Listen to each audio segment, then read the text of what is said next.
They found the umbrella first, still standing upright in the wet sand, like someone had planted it there on purpose. No footprints leading away from it, no footprints leading up to it, just an old wooden bench a few feet away, facing the ocean, completely empty, and a storm rolling out over the water like it was running from something.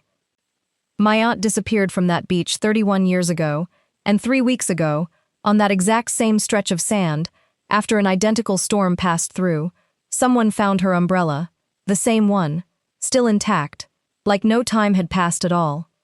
Tonight I'm going to tell you what we found when we finally looked closer.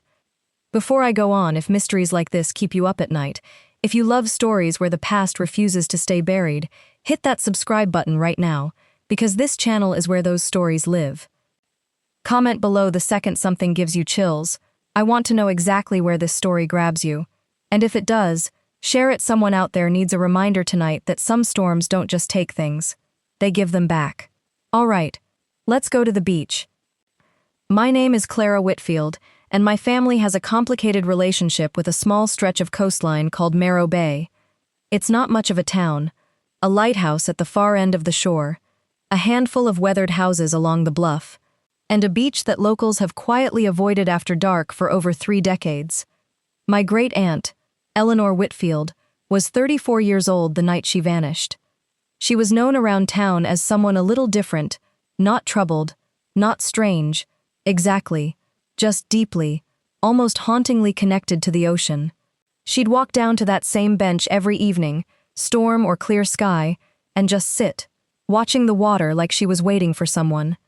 On the night she disappeared, a storm had been building offshore for hours, dark clouds swallowing the horizon. The kind of storm that makes the air feel heavy before it even arrives.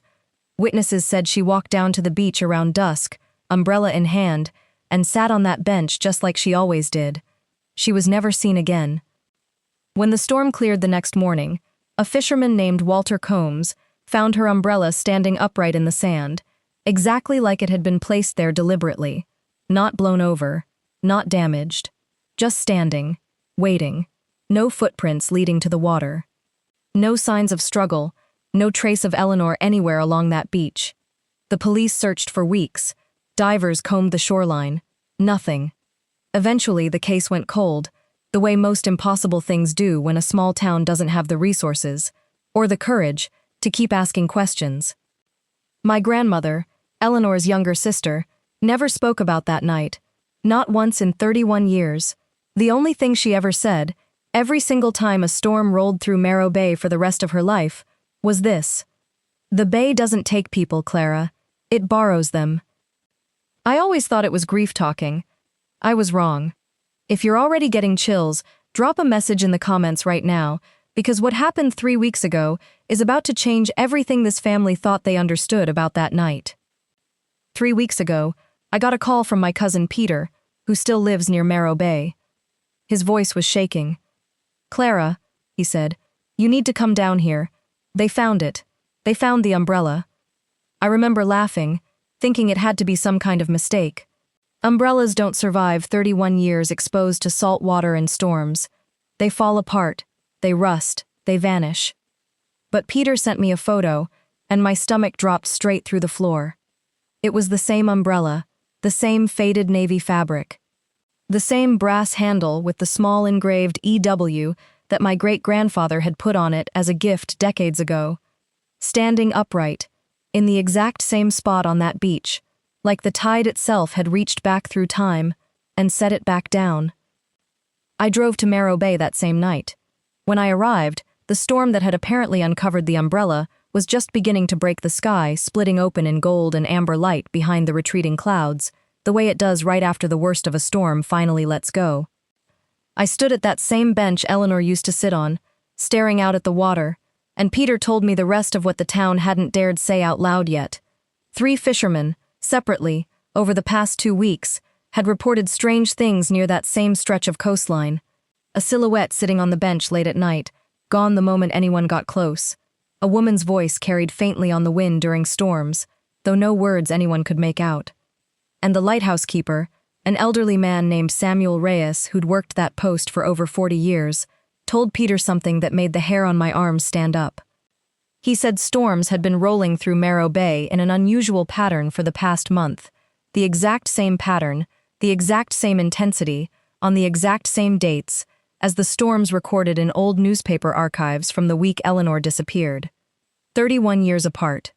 Nearly to the day. I went to see Samuel myself the next morning. He was hesitant to talk at first, the way people who've held on to something for decades usually are. But eventually, sitting in his small lighthouse office overlooking the bay, he told me something that reframed everything. He said that on the night Eleanor disappeared, he had been a young assistant keeper, only 23 years old, working the late shift. And he saw something that night he never told the police, because he was terrified no one would believe him, and even more terrified that they would. He said the storm that night behaved differently than any storm he'd witnessed before or since. The wind moved in a strange, almost deliberate rotation just off the coastline, and for a brief moment, maybe 30 seconds, no longer the water near the shore seemed to glow faintly beneath the surface. Not lightning, not reflection, a slow, pulsing light beneath the waves. He said he watched Eleanor stand up from that bench and walk toward the water, completely calm, like she recognized something out there. And then the storm swallowed the shoreline in a wall of rain so thick, he lost sight of her completely. When it cleared, 30 seconds later, she was simply gone. Samuel gave me something else that morning, an old leather ledger his predecessor had kept, documenting unusual occurrences along that stretch of coast going back over a century. I sat in that lighthouse for hours, reading through faded, careful handwriting describing strange lights beneath the water, temporary disappearances, and objects that vanished during storms, only to reappear years, sometimes decades, later in the exact same spot. There was an entry from 1962. A young boy vanished from that same beach during a storm. His shoes reappeared 11 years later, perfectly preserved, sitting side by side in the sand. Another entry from 1948.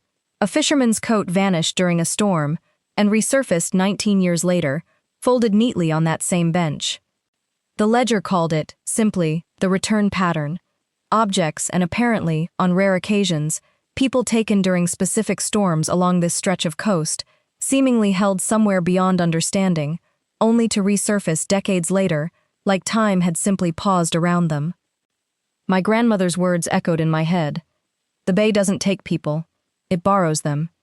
If you're following this as closely as I was, standing in that lighthouse, comment "The bay remembers" right now, because what I found on that beach the following night is the reason I had to tell you this story. I went back to that beach the following evening, right as another storm began rolling in off the water, matching the exact pattern Samuel had described. I sat on that same bench Eleanor used to sit on, my great-aunt's umbrella resting beside me, the wind picking up exactly like it had 31 years earlier. And as the storm reached its peak, directly offshore, I saw it. That same pulsing glow beneath the waves Samuel described. Faint, slow, almost like breathing. I stood up, heart pounding, and walked toward the shoreline, completely against every instinct telling me to run. And for just a moment, maybe 10 seconds, no longer, I swear, the water near the shore rippled outward in a perfect circle, undisturbed by wind or current. Then the storm surged, rain crashing down in sheets, and I lost sight of everything beyond a few feet in front of me.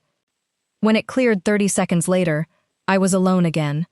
But sitting on the bench behind me, folded neatly, was a woman's cardigan, navy blue, decades out of style, with the initials EW stitched into the collar. I don't know what happened to my great-aunt Eleanor 31 years ago. I don't know if she's still out there somewhere, held in whatever strange pause the bay seems to create during those exact storm patterns. I don't know if she's gone forever, or simply delayed. But I know this. Every single item the bay has returned over the past century has resurfaced exactly, mathematically, precisely on a storm date matching the original disappearance. And according to Samuel's ledger, 3 items from Eleanor's disappearance were originally recorded as missing that night. Her umbrella, her cardigan, and one more. Her wedding ring, which my grandmother always insisted Eleanor never actually owned. She wasn't married, never had been. Until 3 days ago, when a fisherman pulled a small gold ring from his net 11 miles offshore, engraved with a date 31 years in the future, A date that hasn't happened yet. I don't have an ending for this story yet. Not really, because I don't think the story is over. What I've learned is that some storms don't just pass through and leave destruction behind them. Some storms pass through and leave a door cracked open. Just slightly, just long enough for something or someone to slip back through, decades later, when the pattern finally repeats itself. My grandmother spent 31 years staring at storms, waiting for a sister she believed, deep down, was simply borrowed, not lost. And I think, somewhere out past that lighthouse, beneath that strange pulsing light, my great-aunt Eleanor is still waiting too. Waiting for the next storm. Waiting to come home. If this story kept you on the edge of your seat tonight, if it made the hair on your arms stand up even a little, I need you to do 3 things right now. Subscribe, because stories like this one are exactly what this channel is built for, and you do not want to miss what washes up next. Comment below and tell me if you found something impossible sitting on a beach after a storm. Would you look closer, or would you walk away? And share this with someone who needs a reminder tonight that some things we lose were never really gone at all. Until next time, Marrow Bay is still out there, and the storm is still remembering.